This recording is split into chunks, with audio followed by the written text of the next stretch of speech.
The old Victorian mansion stood like a monument to decay on Elm Street, its Gothic architecture casting long shadows across the overgrown garden even in broad daylight. Sarah Chun had inherited the property from her great-aunt Margaret, a woman she had met only once during a childhood visit that left her with vague memories of dusty rooms and the overwhelming scent of lavender.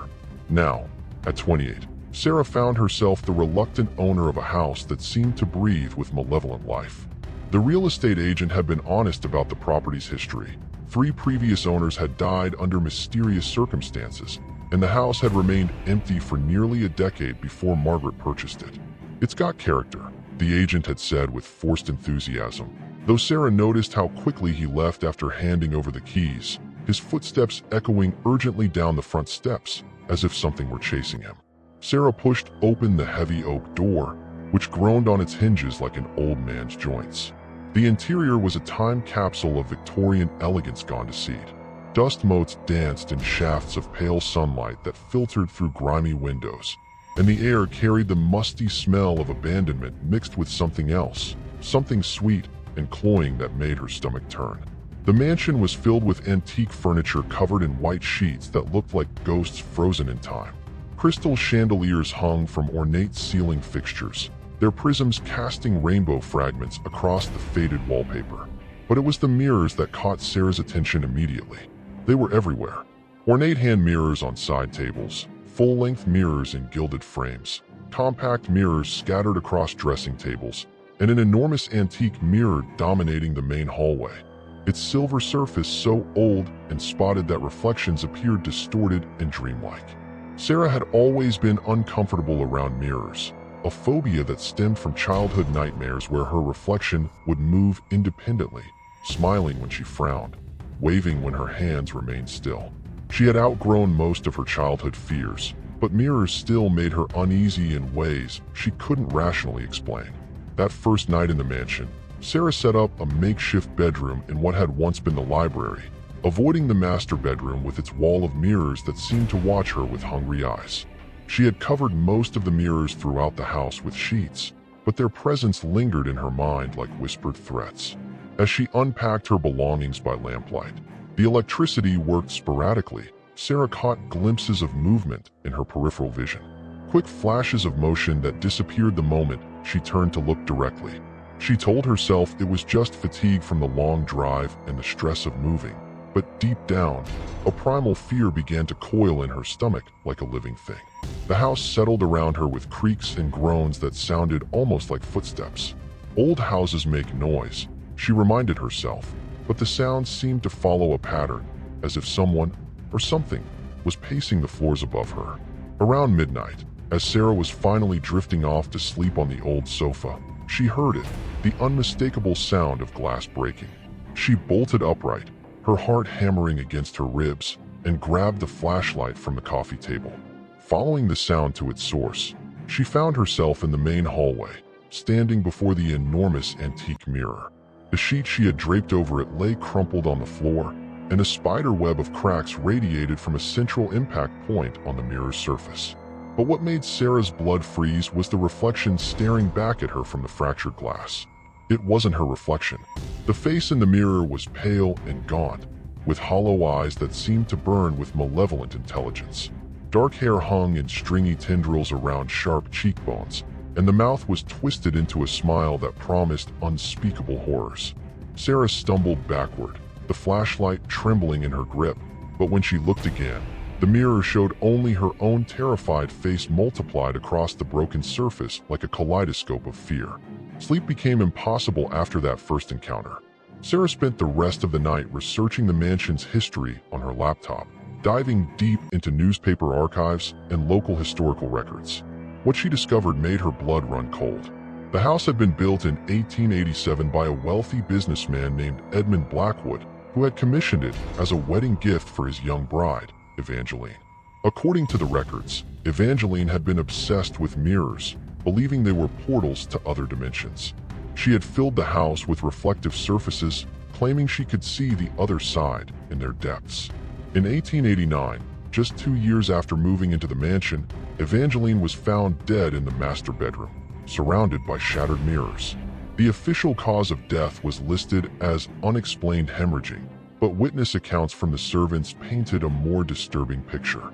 They claimed she had been found with deep scratches covering her body, as if she had been clawed by invisible hands.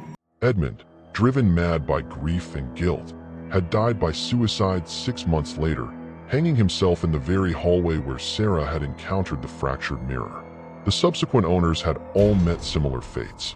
In 1923, the Hartwell family moved in. All 4 members were found dead within a month, their bodies bearing the same mysterious claw marks. In 1956, a reclusive artist named Vincent Morse lived in the house for just 3 weeks before neighbors found him in his studio, apparently having gouged out his own eyes with a paintbrush while screaming about the things in the mirrors. The most recent death had occurred in 1978, when a young couple renovating the house were both found dead in the basement, their faces frozen in expressions of absolute terror. Sarah's great-aunt Margaret had somehow lived in the house for 12 years before her own death, which the family had attributed to natural causes. But now Sarah wondered if there had been more to Margaret's demise than simple old age. As days passed, the supernatural activity intensified. Sarah would catch glimpses of movement in every reflective surface. The bathroom mirror, the black screen of her turned-off television, even the surface of water in drinking glasses. The entity in the mirrors seemed to be growing stronger, more bold in its manifestations. She tried covering all the mirrors with thick blankets, but somehow the coverings would slip away during the night, as if invisible hands were pulling them free. She attempted to remove the mirrors entirely, but they seemed impossibly heavy, as if anchored to the walls by more than mere screws and brackets. The scratching sound started on the 4th night. Sarah would lie awake listening to the sound of fingernails or claws scraping against glass from inside the mirrors. The noise would move from room to room, following her through the house like a predator stalking its prey. Sometimes she could swear she heard breathing emanating from the mirror's surfaces, as if something alive were trapped just behind the glass. On the 7th night, Sarah woke to find bloody handprints on the bathroom mirror, the prints facing outward as if someone had been pressing against the glass from the inside, trying to break through. When she touched the marks, they were still warm. That was when she first heard the voice. "Let me out," it whispered, the sound seeming to come from every reflective surface simultaneously. "I've been waiting so long. Let me out, and I'll make it stop." The voice was feminine, cultured, with a slight accent that suggested old money and proper breeding. Sarah realized with growing horror that she was hearing Evangeline Blackwood, the mansion's first victim, speaking to her from beyond the grave. As the encounters became more frequent and intense, Evangeline's communications grew more sophisticated.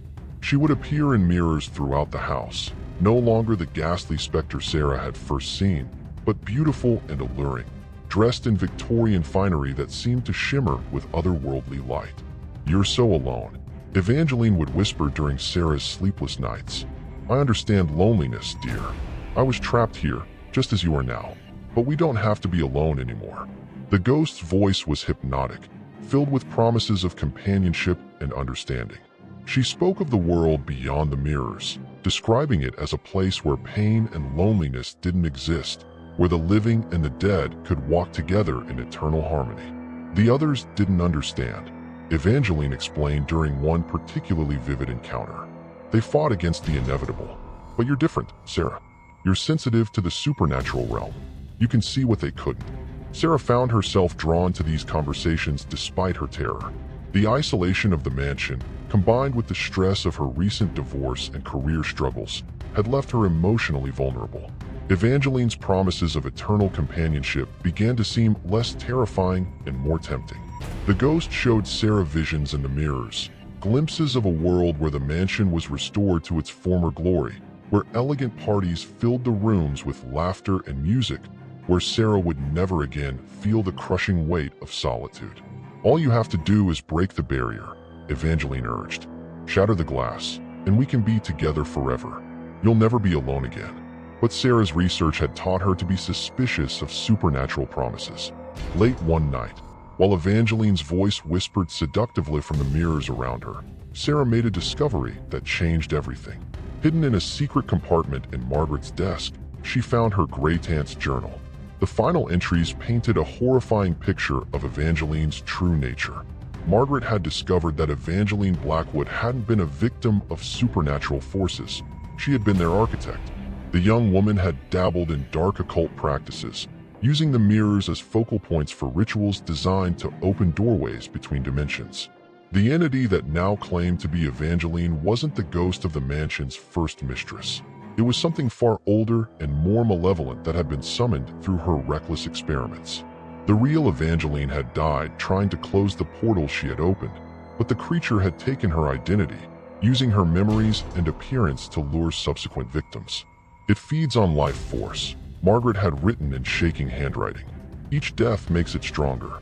It promises companionship, but what it really wants is to use human bodies as vessels to enter our world permanently. I've managed to contain it for 12 years, but I'm growing weak. If someone else inherits this house, they must be warned. The journal revealed that Margaret hadn't died of natural causes. She had performed a ritual sacrifice, using her own life force to strengthen the barriers keeping the entity trapped in the mirror dimension. But the protection was temporary, lasting only until someone else took ownership of the house. Sarah was meant to be the creature's next victim, the fresh life force it needed to finally break free from its glass prison. Armed with this knowledge, Sarah understood that she had only two choices: become the creature's vessel or find a way to destroy it permanently.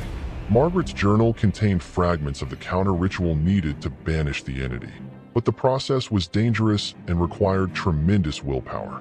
As if sensing Sarah's newfound determination, the creature's manifestations became increasingly violent. Mirrors began exploding spontaneously, filling the air with razor-sharp glass fragments. The handprints on reflective surfaces turned to claw marks that would appear without warning, and the whispering voices multiplied until the house echoed with a demonic chorus. "You can't fight me forever," the creature hissed, its beautiful Evangeline facade melting away to reveal something ancient and hungry. "I've waited over a century for someone strong enough to serve as my vessel. You will submit, or you will die like all the others." The temperature in the house plummeted, and Sarah's breath formed visible clouds as supernatural cold settled over the mansion like a blanket of death. Every mirror in the house began to glow with sickly green light, and shapes moved behind the glass. Not just the creature, but the souls of all its previous victims, trapped in its dimensional prison. Sarah saw Edmund Blackwood reaching desperately toward the mirror's surface, his mouth open in a silent scream. The Hartwell family pressed against the glass like specimens in a twisted museum display. Vincent Morse clawed at his empty eye sockets while the young couple from 1978 embraced each other in terror. "Join them," the creature commanded, its voice now a horrible blend of all its victims speaking in unison. "End your suffering. End your loneliness. Become one with us forever." Using Margaret's notes as a guide, Sarah began preparing the banishment ritual. She needed specific materials: salt from the Dead Sea, silver blessed by 7 different faiths, and most importantly, a mirror crafted from volcanic glass and inscribed with protective symbols. The last item proved to be the most challenging, but Sarah discovered that Margaret had already prepared such a mirror, hidden in the mansion's basement behind a false wall. The obsidian surface was covered with intricate engravings that seemed to writhe and shift when viewed directly. As Sarah set up the ritual circle in the main hallway, the creature's attacks intensified. Glass shards flew through the air like bullets, and invisible claws raked across her skin, leaving bloody scratches. The temperature dropped so low that ice began forming on the walls, and the very air seemed to thicken with malevolent presence. "You cannot banish me," the creature shrieked, its voice now a cacophony of inhuman sounds. "I am eternal. I am hunger incarnate. I will devour your soul and use your flesh to walk in your world." The ritual required Sarah to look directly into the obsidian mirror while reciting an incantation in Latin, words that felt like acid on her tongue and made her throat burn with each syllable. As she spoke, the protective symbols on the mirror began to glow with pure white light, and the creature's screams reached a pitch that shattered every window in the mansion. The ritual was working, but Sarah realized with growing horror that it required a final component Margaret hadn't mentioned in her notes: a willing sacrifice to power the banishment. Someone had to remain behind to maintain the barrier, just as Margaret had done for 12 years. As this understanding dawned, Sarah saw the creature's true plan. It had allowed her to discover the ritual, knowing she would be forced to make the same choice Margaret had faced. Either become its vessel or sacrifice herself to protect others from its influence. But Sarah had a third option. Instead of sacrificing herself to maintain the barrier, she could redirect the ritual's energy to destroy both herself and the creature simultaneously. The obsidian mirror would become a focal point for mutual annihilation, ending the cycle of death that had plagued the mansion for over a century. No, the creature howled as it realized Sarah's intention. You cannot. We are bound together now. If you die, I die, but your soul will be trapped with mine forever. Sarah smiled grimly as she prepared for the final phase of the ritual. Then I guess we'll have to learn to get along in hell. The entity lunged forward, its true form finally revealed. A writhing mass of shadow and hunger with eyes like burning coals and teeth like broken glass. It had shed all pretense of humanity, appearing now as the primordial horror it had always been. Sarah spoke the final words of the banishment, pouring every ounce of her will and life force into the incantation. The obsidian mirror exploded with light so brilliant it seemed to burn away the darkness itself, and both Sarah and the creature were consumed in the supernatural conflagration. The explosion of mystical energy reduced the mansion to rubble, taking with it every mirror and reflective surface on the property. Investigators found no trace of Sarah's body, and the official report listed her as missing, presumed dead in a gas explosion that had leveled the historic structure. But those sensitive to supernatural phenomena knew the truth. The cycle of death that had plagued Elm Street for over a century had finally been broken. The land where the mansion once stood remained empty, and local children reported that their reflection looked normal again when they passed the vacant lot. Some say that on particularly dark nights, when the moon is hidden behind clouds, you can still see a faint glow emanating from the empty lot. Not the sickly green light of the creature's influence, but the pure white radiance of a soul that chose sacrifice over surrender. Sarah Chun had found her purpose in death, becoming the guardian that Margaret had been, ensuring that the ancient evil would never again threaten the living. Her sacrifice had not only banished the creature, but had sealed the dimensional rift permanently, protecting future generations from the horrors that lurked behind reflective surfaces. A year after the mansion's destruction, a historical preservation society erected a small plaque on the empty lot, commemorating the lives lost to the Blackwood Mansion tragedies. But those who knew the true story made sure the plaque contained a hidden warning for future generations. Inscribed in small letters at the bottom, barely visible unless one looked closely, were the words, "Some reflections show more than they should. Some mirrors are windows to places better left unseen. Remember the sacrifice of those who chose light over darkness, and let sleeping horrors lie." The plaque serves as a reminder that evil can wear beautiful faces, that loneliness can make us vulnerable to supernatural predators, and that sometimes the greatest act of love is the willingness to sacrifice oneself for the protection of others. And in the antique shops scattered throughout the city, mirrors that once belonged to the Blackwood Mansion occasionally surface, their surfaces strangely spotted and their reflections slightly off. Those who know better leave them alone, understanding that some artifacts are too dangerous to possess, no matter how beautiful they might appear. For in the world of the supernatural, beauty is often just another mask worn by horrors too terrible to show their true faces. And the most dangerous monsters are those that promise us exactly what we think we want. Sarah bit down hard on her lip, trying to steady her trembling hands as she set the obsidian mirror into its ornate silver stand. The carved runes along the frame pulsed faintly under the candlelight, as if responding to her presence. The mirror's surface, black, cold, and utterly lightless, shimmered for a brief second, like a still lake disturbed by something deep beneath. She lit the final candle in the ritual circle. The flame flickered unnaturally green for a heartbeat before settling. All at once, the house grew oppressively still. The ticking clock in the hallway stopped. The wind outside vanished. The very air around her thickened with dread. The silence was broken only by the low, guttural murmurs that seemed to seep from every mirror in the house. Whispers without words, voices without mouths. Sarah stood at the center of the salt ring, barefoot on the cold wooden floor. The obsidian mirror faced her directly, its frame now glowing faintly. From the journal's instructions, she knew the next part was crucial and the most dangerous. She began to recite the incantation. Per speculum et sanguinum, ready ordo. Per umbras, cedo luci. Through the mirror and blood, order returns. Through shadows, I yield to light. As the ancient words passed her lips, the temperature plummeted. Frost crystallized along the baseboards and across the windows.